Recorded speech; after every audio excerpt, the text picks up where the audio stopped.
Assalamualaikum warahmatullahi wabarakatuh. Perkenalkan, kami dari kelompok 3 ingin mempresentasikan materi tentang bisnis internasional.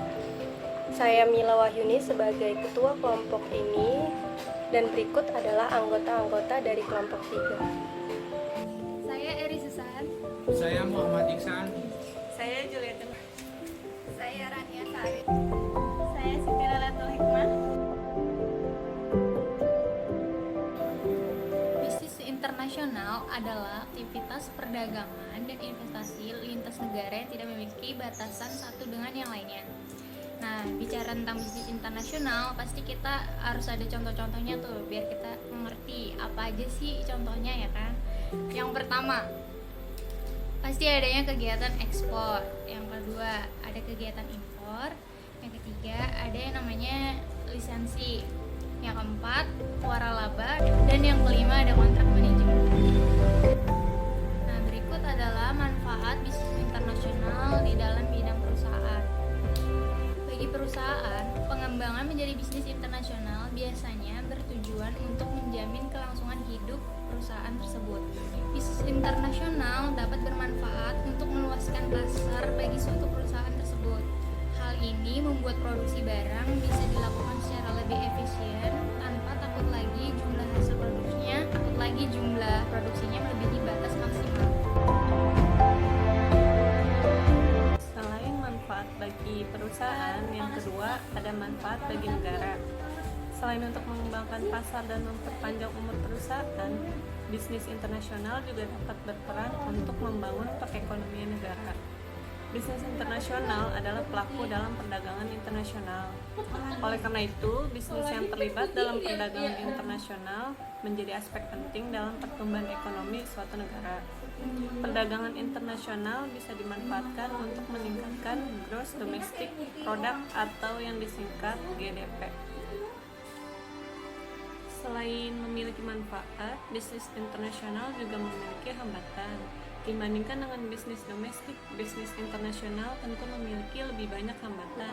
Secara lebih rinci, hambatan-hambatan yang sering terjadi dalam menjalankan bisnis internasional.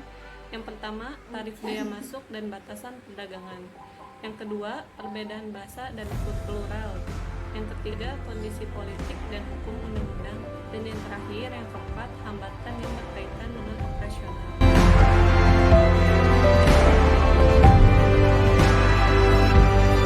Materi ini kami memberi 10 contoh faktor-faktor yang mendorong bisnis internasional.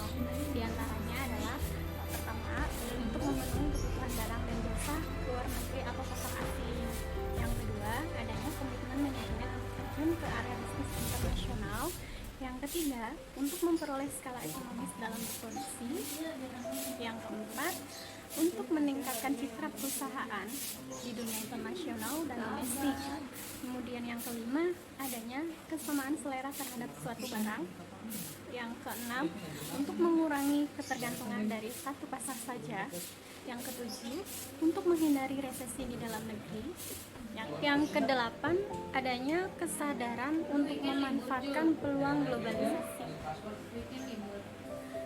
Yang kesembilan, untuk meningkatkan pengaruh politik perusahaan. Dan yang terakhir, adanya kerjasama dan kesepakatan bisnis antar bisnis ke bisnis dan antara pemerintah yang satu ke pemerintah lainnya.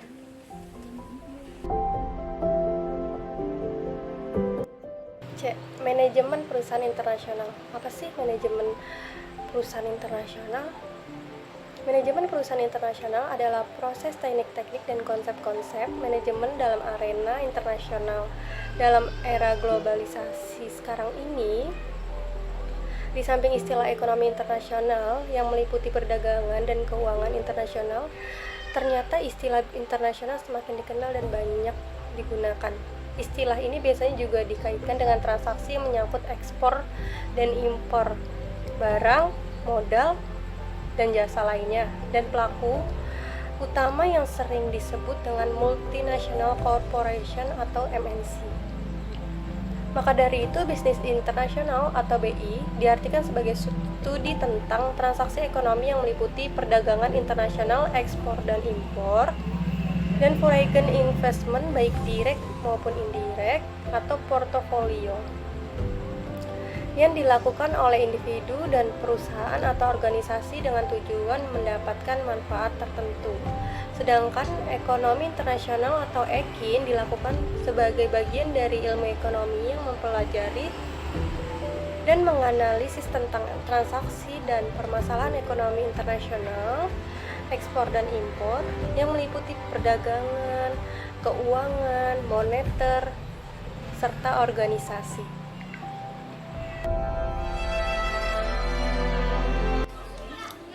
Ruang lingkup manajemen perusahaan internasional pada hakikatnya adalah suatu studi yang mempelajari dan menganalisis tentang perencanaan, pengorganisasian, pelaksanaan, pengawasan atas sumber daya alam, serta informasi yang memperhatikan lingkungan. Maka dengan demikian, strategi manajemen dalam ruang lingkup internasional dapat disebut sebagai internasional, serta sebagai internasional strategi manajemen yang meliputi fungsi-fungsi bisnis sebagai berikut. 1. International production. 2. International marketing management. 3. International financial and accounting management. Yang keempat, international human resource management. Yang kelima, international management information system.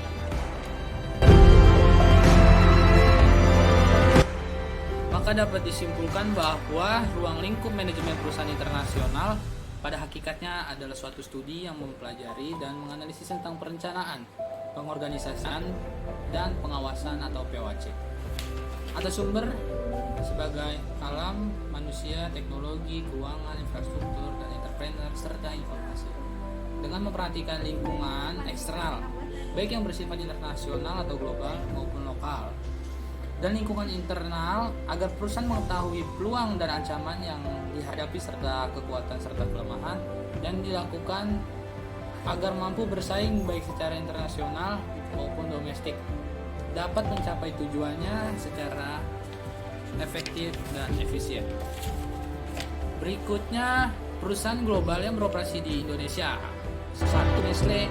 Nestle SA adalah perusahaan multinasional Swiss yang memproduksi berbagai macam kepentingan serta barang produksi konsumen lainnya. Didirikan pada tahun 1866 di Vevey, Swiss. Kemudian yang kedua ada The Coca-Cola Company. The Coca-Cola Company merupakan minuman bau nasi yang dijual di toko, restoran, dan mesin di lebih dari 200 negara. Minuman ini diproduksi oleh PT The Coca-Cola Company asal Atlanta, Georgia, dan ini di Amerika Serikat sekitar Maret tahun 1900. Awalnya dibuat sebagai obat paten saat ditemukannya pada akhir abad ke-12 oleh John Pemberton. Coca-Cola akhirnya dibeli oleh pebisnis asal Greece, Candler, yang dengan taktik pemasarannya berhasil membuat coke mendominasi pasar dunia dengan yang ketiga ada Honda Motor Company Ltd, perusahaan mobil, truk, sepeda motor, dan skuter asal Jepang yang membuat kendaraan segala medan atau ATV, generator listrik, mesin pelautan, dan peralatan taman. Honda bermarkas di Tokyo, saham mereka diperdagangkan di bursa saham Tokyo, bursa saham New York, dan perdagangan di Osaka, Nagoya, Sapporo, Kyoto, London, Paris, Swiss, dan Jawa. American Honda Motor CO bermarkas di Torrance, California.